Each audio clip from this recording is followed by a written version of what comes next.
sebelum mengawali dengan doa ya, ini Bapak Ustaz Muhammad ada si Yes, asisten spiritual ya. Yes, ya Bapak Kode sebelum ini fokus kita ke Bapak. Silakan Yes bikin doa. Bapak Guru, teman-teman, mari kita berdoa doa. Sahabat Tuhan, terus kasih Tuhan, Bapak, Yesus, kami hari ini mau belajar Tuhan, perhatikan Tuhan, mengajarkan Tuhan, berikan kekuatan kami, supaya kami semua terus berdoa. Amin. Amin. Oke, terima kasih Jess yang sudah memimpin kita dalam ya. Kalau kita lihat di judul ini, dialog antar umat beragama. Kenapa bab yang ini menarik? Ini sebagai motivasi bagi kalian. Kalian sekarang kelas 12 semester yang pertama. Sebentar lagi kalian akan kuliah. Di mana kalian kuliah nanti kalian akan membaur dengan teman-teman kalian yang mungkin berbeda agama dengan kalian. Mungkin kalian selama ini sekolahnya di sekolah Katolik, sekolah Kristen, dari SD, SMP, SMA. Nanti mau tidak mau waktu kuliah nanti kamu akan berhadapan dengan teman-temanmu yang berbeda agama dengan. Jadi makanya pada kesempatan ini bagus sekali kita mempelajari ini supaya kita tahu bagaimana sebenarnya kita berdialog dengan sesama kita yang berbeda agama dengan kita. Nah, di sini yang menjadi capaian pembelajaran pada pertemuan kita kali ini adalah supaya kalian memahami arti dan makna sifat gereja, pada khususnya nanti menghormati kehidupan, memahami makna panggilan hidup, nilai-nilai penting, dan mau membangun dialog dan bekerja sama dengan orang lain, mewujudkan sifat serta karya pastoral gereja. Inilah yang menjadi tujuan capaian pembelajaran kita. Sedangkan tujuannya ini untuk pertemuan kita hari ini, peserta didik atau kalian mampu menganalisis persamaan yang ada dalam agama-agama. Kita akan melihat ternyata dalam agama-agama itu ada rupanya kesamaan-kesamaan. Jadi jangan kita hanya melihat perbedaan, tapi ada yang namanya persamaan. Yang kedua, peserta didik mampu menganalisis perbedaan yang ada dalam agama-agama. Ya, di satu sisi ada persamaan, di satu sisi juga ada perbedaan. Ya, oke. Jadi nanti kita akan menekankan juga tentang D3, profil pelajar Pancasila.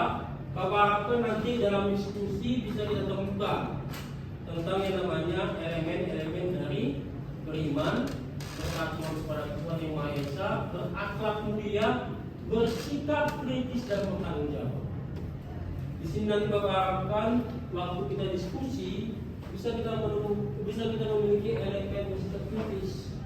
Nanti Bapak akan menunjukkan dalam kelompok diskusi untuk menemukan apa-apa saja kesamaan-kesamaan dalam agama-agama yang kita sebutkan secara berbeda. Ya, oke. Ini pertanyaan pemantik. Apakah ada unsur-unsur kesamaan dan perbedaan dalam agama-agama dan kepercayaan yang ada di Indonesia? Nah, ini menurutmu gimana? Pasti ada kesamaan. Menurut pasti ada kesamaan. Menurutmu kan? Pasti ada kesamaan. Oke, kita saksikan dulu satu video ini ya. Oke. Jadi ambil bukunya kan?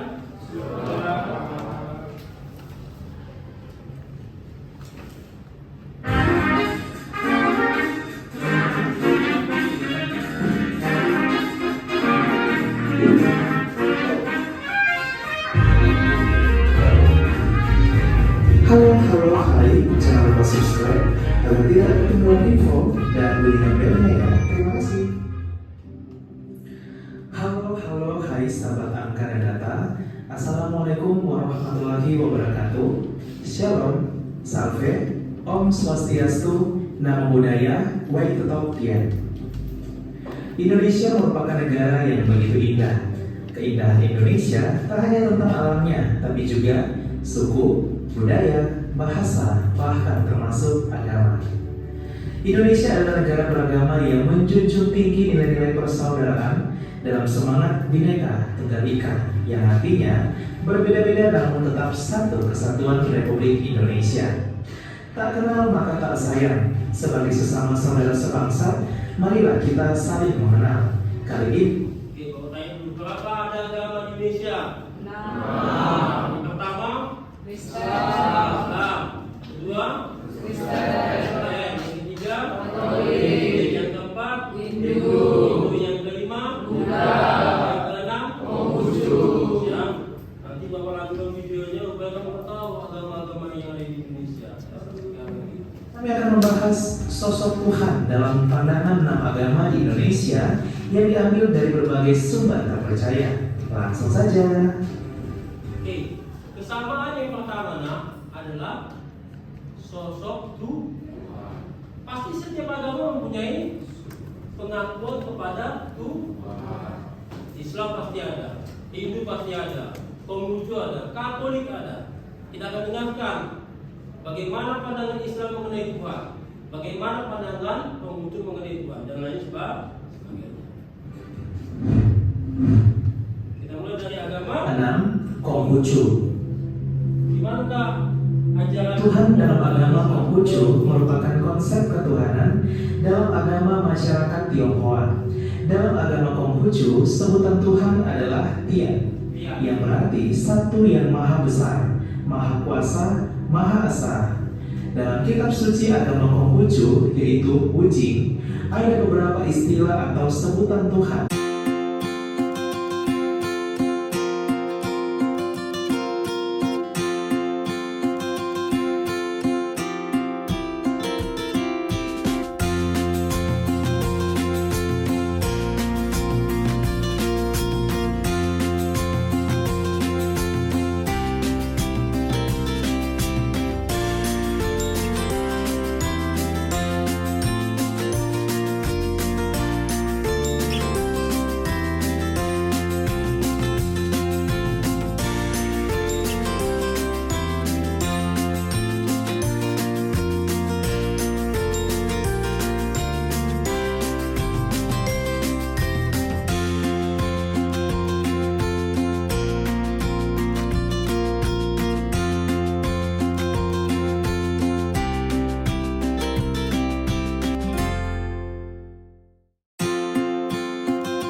urat nadi manusia. Dia menjawab bagi yang membutuhkan dan memohon pertolongan jika mereka berdoa padanya. Di atas itu semua, dia memandu manusia pada jalan yang lurus, jalan yang diridhoinya. Ya, sahabat angka dan data, itulah dia sosok Tuhan dalam. Oke. Jadi itu yang pertama, nah. Tadi sudah kita bersama-sama.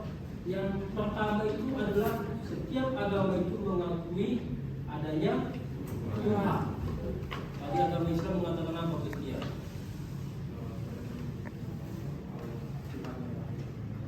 Allah Subhanahu wa taala.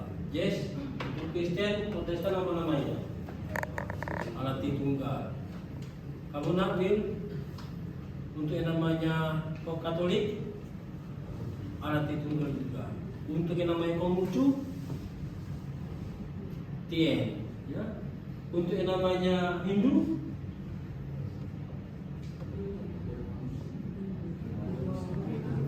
dewa dewi itu dianggap sebagai pancaran dari yang namanya Tuhan itu. Jadi kalau yang namanya pandangan agama Hindu dengan Buddha agak samar-samar dibandingkan tiga agama lain, yaitu agama Abrahamisme, yaitu Kristen, Katolik, Protestan, dan Islam. Oke, anak-anak, kalau kita bicara mengenai yang namanya kesamaan dalam agama-agama itu kan sudah kita temukan satu, yaitu adanya pengakuan terhadap Tuhan. Masih ada lagi yang kedua, masih ada lagi yang ketiga, masih ada lagi yang keempat, sampai dengan ada yang ke-8. Nah, sekarang kami minta kepada kalian untuk duduk sesuai dengan kelompoknya masing-masing untuk mencari lagi.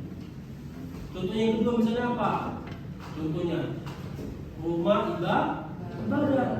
Setiap agama pasti mempunyai rumah ibadah. Misalnya untuk yang namanya Islam apa namanya? Masjid. Selain masjid apa lagi namanya? Musola. Untuk yang namanya Kristen juga. Katolik ada lagi selain gereja. Apel, ya kan? Dan lain sebagainya. Oke, ini Bapak buat. Ini dan orang satu kelompok. Dan silakan duduk satu kelompok. Ini kamu nak, yang kamu sini Frans, kamu sini satu kelompok kalian 3 kali ini, ya. Ini kalian 1, 2, 3 satu kelompok, ya kan? Ini 1, 2, 3 satu kelompok kalian, ya. Yang ini kalian satu kelompok, yang ini satu kelompok. Silakan. Sekarang duduk sesuai dengan kelompoknya masing-masing. Ya. Silakan.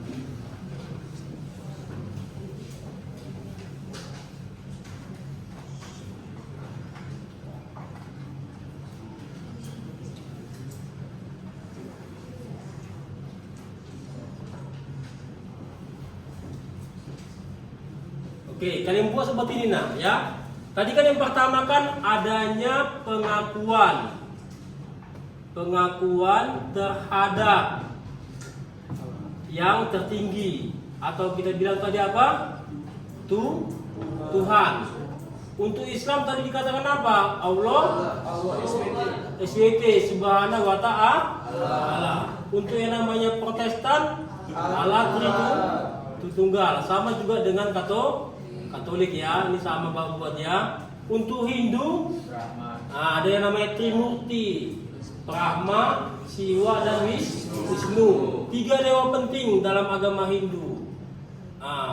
Sebenarnya ada lagi dalam yang namanya agama Hindu, ada namanya Sang Yang Widi. Tapi ini agama Hindu untuk Bali, ya. Lalu ada yang namanya Buddha, Nirwana, Konghucu, ya kan. Lalu yang kedua, tadi apa?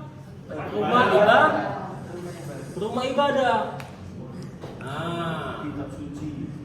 Ya itu nanti kan tugasmu ya, rumah ibadah. Untuk Islam ini cari. Jadi tugas kalian dalam kelompok buat kolom seperti ini. Tadi rumah ibadah, tadi ada bilang juga kita suci, apalagi dan seterusnya. Tapi lengkap dengan nama-nama dalam setiap agama. Kerjakan dalam lembaga tas. Silakan kalau kalian mau menggunakan handphone, searching di Google, silakan. Ya, jangan lupa nak dibuat nama kelompoknya. Ini kelompok 1 ya, ini kelompok 1, ini kelompok 1, ini kelompok 2, kelompok 3, kelompok 4, kelompok 5 dan kelompok 6. Kelompok 5 belum menyatu kalian. Mana kalian mesti nyatu lah, kamu nak bedain lah. Ini, pusing di sini, no. Sini. Ini balikin kursi kalian.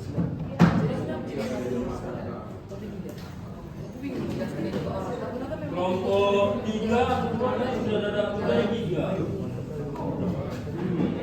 Sudah ada 3 mereka. Targetnya nak satu kelompok apa? Dengan yang bapak sudah sampaikan ini ya.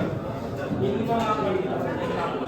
Ingat ya, bapaknya sudah mengatakan, bapak harapkan dalam diskusi ditemukan yang namanya sikap kritis kalian. Ya. Yang kitab suci tadi ibadah. Tapi kita tahu kitab suci Islam apa namanya? hari-hari besar. Hari-hari besar agama. Gimana?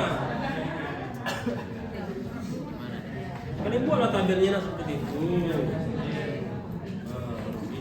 Kan sudah bapak kasih dua tadi kan, pertama yang kedua rumah ibadah.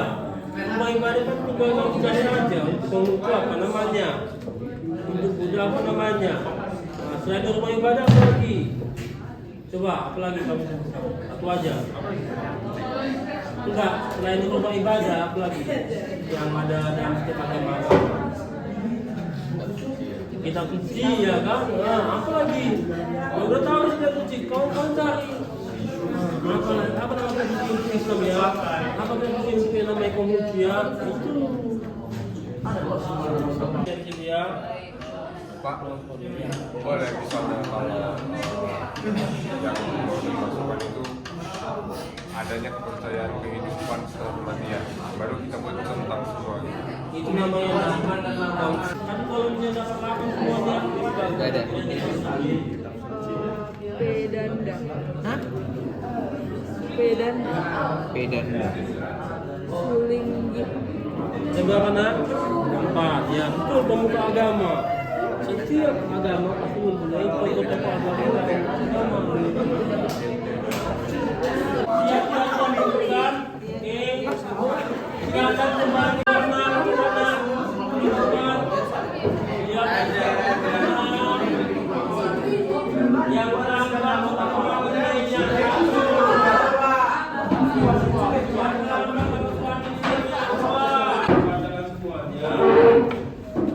upayakan supaya bisa kita rangkumkan sebenarnya apa yang menjadi kesamaan dalam agama-agama yang ada di Indonesia. Oke, itu kelompok yang pertama tampil adalah kelompoknya si Brigita.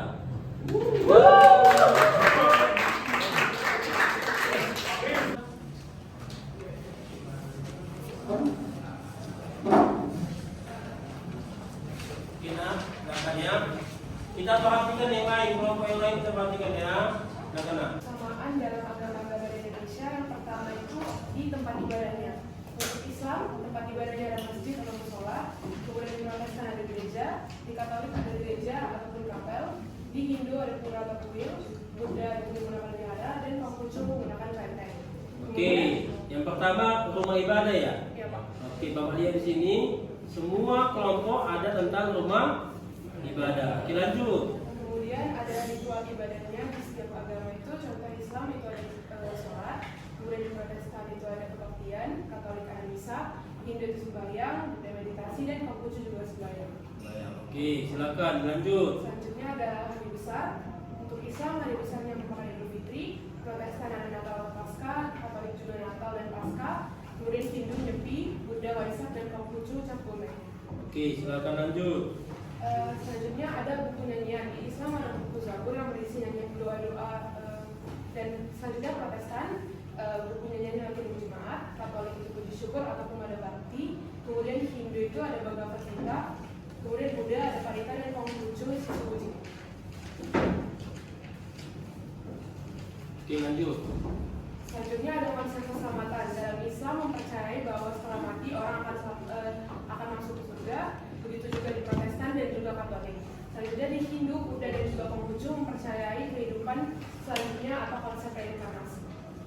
lanjut. Yang kedua mana? Ketujuh. Kemudian yang kedelapan ada pemimpin ibadah. Dalam Islam dipimpin oleh ustadz, Protestan dipimpin oleh pendeta, Katolik dipimpin oleh pastor, di Hindu dipimpin oleh pemangku, Buddha biksu, dan Konghucu itu swasta. Oke, lanjut. Selanjutnya ada simbol doa atau tangan saat berdoa. Dalam Islam itu menakutkan tangan seperti yang kita tahu. Kemudian di Protestan ada melipat tangan, dan di Katolik ada 3 sesuai doa yang dibawakan, bisa melipat tangan, menentukan tangan ataupun menengadahkan tangan. Kemudian di Hindu mereka menyatukan tangan, Buddha juga menyatukan tangan, dan Konghucu menyatukan tangan. Oke. Ada lagi? Terakhir hari ibadahnya untuk Islam ada sholat wajib itu biasa di hari Jumat, dan juga mereka melaksanakan ibadah sholat di 5 waktu.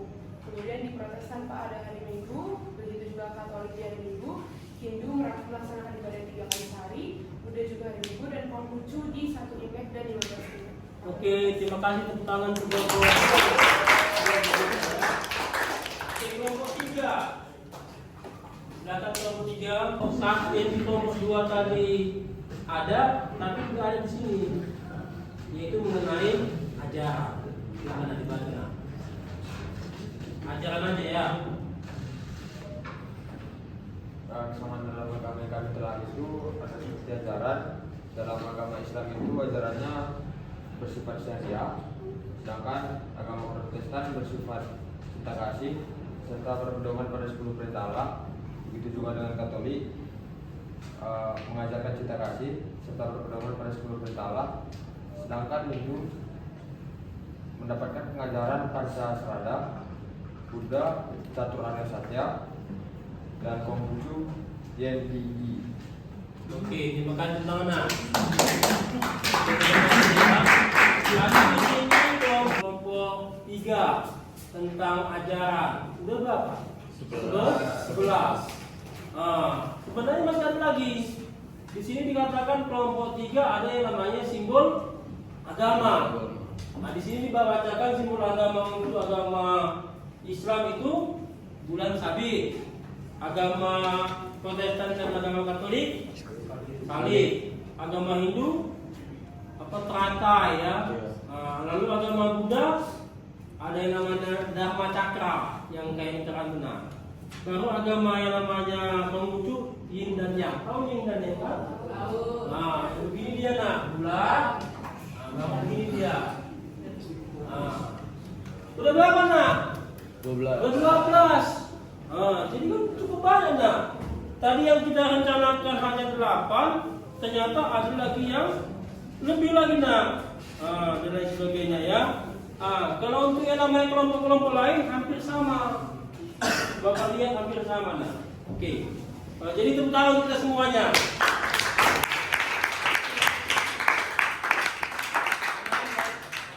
Tapi ada satu yang belum kalian sebutkan, yang Bapak sudah siapkan. Mau tahu kalian? Ada di sini. Oke. Ini kan tadi udah ya. Oke, pengakuan darah kita tinggi ini ya. Ini tokoh-tokoh agama ya. Ya, istiak. Yang botak ini apa ini? Biksu ya. Yang ini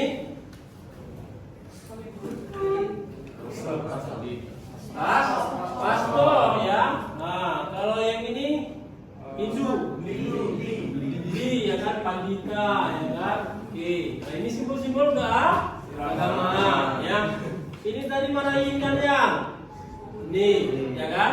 Ini Om. Ini agama Hindu, ya. Ini Salib. Nah ini Islam, ya. Ini rumah ibadah kan? Sudah ada kan? Ini dia, ya, gereja ya. Ini. Kita juga sudah ada di kanan, ya kan?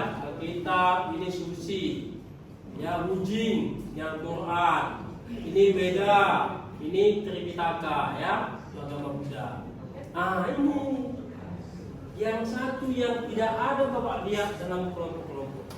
Setiap agama itu pasti mempunyai tokoh-tokoh yang dianggap sebagai membawa agama ini. Apa namanya tadi? Apa?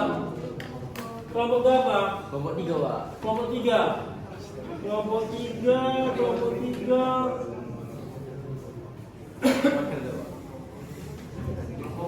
Kelompok 3 ya? Iya, Pak. Oke, pembawa agama untuk pertama itu kelompok 3. Kelompok berapa ada? Kelompok 4 juga ada. Rumah ibadah, sedatangnya agama mana ada nak? Bukan Nabi, beda. Oke. Tepuk tangan nak kelompok 3 ya. Kebanyakan kelompok-kelompok lupa ini. Setiap agama itu pasti mempunyai tokoh-tokoh yang dianggap tokoh yang suci sebagai yang namanya pembawa agama itu. Nah, di sini apa nih? Allah. Muhammad. Kenapa dalam tradisi orang Islam tidak boleh Muhammad itu digambar? Masih ingat kalian peristiwa di Prancis Luna? Nah, ya kan? Itu. Ini siapa? Yesus. Ini Kongji ini adalah tokoh ilahi untuk agama Konghu. Ini dia yang tadi agama Hindu, Trimurti, 3 dewa penting dalam agama Hindu. Siwa, Wisnu dengan Pra. Ini Siddhartha Gautama. Tadi kan dalam agama Buddha dikatakan bahwa Tuhan itu yang tidak bisa dijelaskan. Tapi ada tokoh yang membawa agama Buddha ke dunia itu yaitu Siddhartha Gautama. Nah, masih ini lah ya. Nah, kalau ajaran ini tadi ada hampir semua Bapak lihat ada ya. Untuk setiap agama pasti mempunyai ajarannya. Untuk hari raya keagamaan juga ada ya. Oke, anak-anak, kalau kita bisa mengatakan sebenarnya ada banyak kesamaan dalam agama-agama, walaupun berbeda-beda dengan cara penyebutannya. Tadi sudah jelaskan untuk rumah ibadah, untuk yang namanya Kristen, gereja, untuk yang namanya Islam, masjid, ya, dan lain sebagainya. Nah, kita lihat di sini dalam yang namanya gereja Katolik, gereja memiliki pandangan tentang agama-agama itu. Nah, ya, ada 2 dokumen, jangan lupa tadi dituliskan. 2 dokumen yang bicara mengenai agama-agama lain. Yang pertama itu dokumen Unitatis Reintegratio. Yang kedua dokumen namanya Nostra Aetate. Kalau dia Unitatis Reintegratio ini, dokumen gereja yang membicarakan mengenai hubungan gereja Katolik dengan gereja-gereja Kristen lainnya, Protestan. Nah, di sini nanti dikatakan nanti ada yang namanya ekumenis. Ya, Bapak tuliskan di sini. Ini kata kuncinya. Ekumenis. Ya.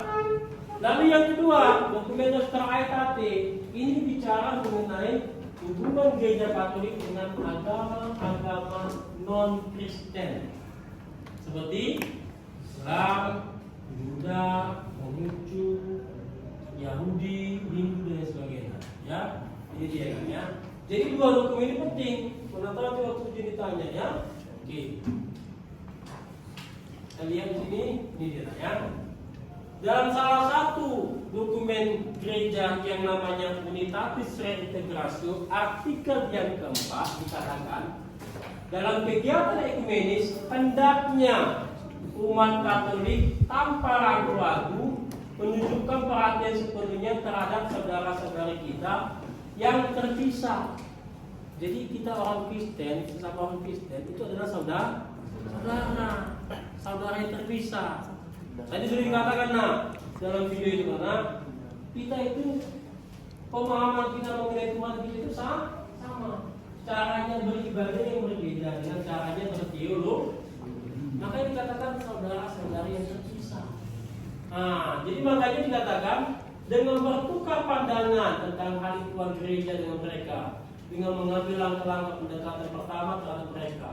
Akan tetapi umat Katolik sendiri pertama-tama wajib mempertimbangkan dengan jujur dan penuh perhatian segala sesuatu yang dalam keluarga Katolik sendiri perlu diperbarui dan dilaksanakan. Artinya begini, kita penting yang namanya gerakan ekumenis dengan saudara-saudara kita sesama Protestan. Ya, dalam tingkat keluarga ataupun dalam tingkat gereja, ya. Yang berikutnya, nah, ini Nostra Aetate. Ini Nostra Aetate tadi Bapak lupa buatnya ini artikel ketiga. Dikatakan, nah, gereja juga menghargai umat Islam yang menyembah Allah satu-satunya yang hidup dan berdaulat, penuh belas kasihan dan maha kuasa, pencipta langit dan bumi, yang telah bersabda, bla bla bla bla. Nah, jadi artinya begini, gereja menghormati umat Islam. Sebenarnya kita sebagai yang namanya orang Kristen ada banyak kesamaan dengan orang Islam. Tadi kan sudah dibilang kita itu sama-sama agama Abrahami, agama yang sama-sama berasal dari Abraham, Yahudi, Kristen dan Islam. Nah, jadi dikatakan di sini juga, nah, ada banyak kesamaan. Contohnya seperti Bunda Maria. Dalam Kristen namanya Bunda Maria, di Islam Maria. Yesus sama si Abraham Ibrahim. Iya, Abraham dalam yang namanya agama Islam namanya Ibrahim. Jadi kita mengakui adanya banyak kesamaan dengan umat Islam, maka gereja menghargai umat ini. Jadi kesimpulannya, ada banyak sebenarnya unsur-unsur kesamaan dalam agama-agama kita. Nggak usah kita melihat banyak perbedaan, nggak usah kita melihat perbedaan aja. Yang kita lihat persamaan. Oh, kamu punya rumah ibadah, aku juga punya. Kalau kamu punya namanya Tuhan, aku juga punya Tuhan. Kamu punya namanya kitab suci, aku juga punya kitab suci. Hanya nama-namanya berbeda. Jadi jangan kita hanya melihat perbedaan aja, mesti kita lihat persamaan. Kan sudah kita buktikan. Yang tadi sebelumnya Bapak bilang 8, jadi apa tadi? 12. Tambah lagi namanya ajaran, tambah lagi namanya apa? Simbol-simbol keagamaan, tambah lagi namanya apa? Konsep keselamatan. Ya, setiap agama pasti mempunyai konsep keselamatan. Nggak usah kita beragama kalau ada yang namanya jaminan keselamatan. Ya kan? Nah, ini kalau kita lihat, nah, apakah kalian mengalami kesulitan tadi waktu mempelajari ini? Apalagi bisa menggunakan handphone, ya kan? Bisa, ya. Yang kedua, apakah kalian senang mengikuti pelajaran ini? Nah, jadi banyak pengetahuan saya, Pak, tentang agama-agama lah. Yang sebelumnya tadi ada yang bilang, apa ya, tak tahu saya. Ketika dia melihat, dia sudah menjadi tahu. Yang ketiga, apakah kalian sedang mendiskusikan tentang kesamaan dan perbedaan dalam agama-agama dan kepercayaan? Ya, nah, ya. Yang keempat, apakah kalian mengalami kesulitan dalam mendiskusikan tentang kesamaan dan perbedaan dalam agama-agama itu? Ada kesulitan? Kesulitannya di mana? Kesulitannya kitab, berapa kitabnya?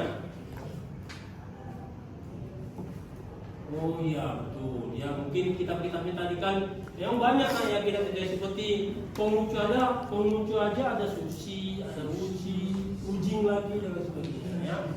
Oke, sekarang Bapak minta kepada kalian ambil selembar kertas. Nah, ambil selembar kertas, ya. Setelah kerjakan yang Bapak kali ini. Yang pertama, tuliskanlah, jelaskanlah kesamaan-kesamaan yang ada dalam setiap agama, walaupun penyebutannya secara berbeda. Nomor 1 dengan nomor 2 kerjakan, ya. Nah, ya. Nomor 1 dan nomor 3. Nomor 1 dan nomor 3 dikerjakan. Ya. Nah, dikerjakan sekarang. Masih ada waktu kita cukup.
Hitung ya.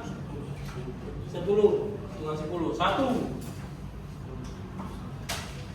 2 3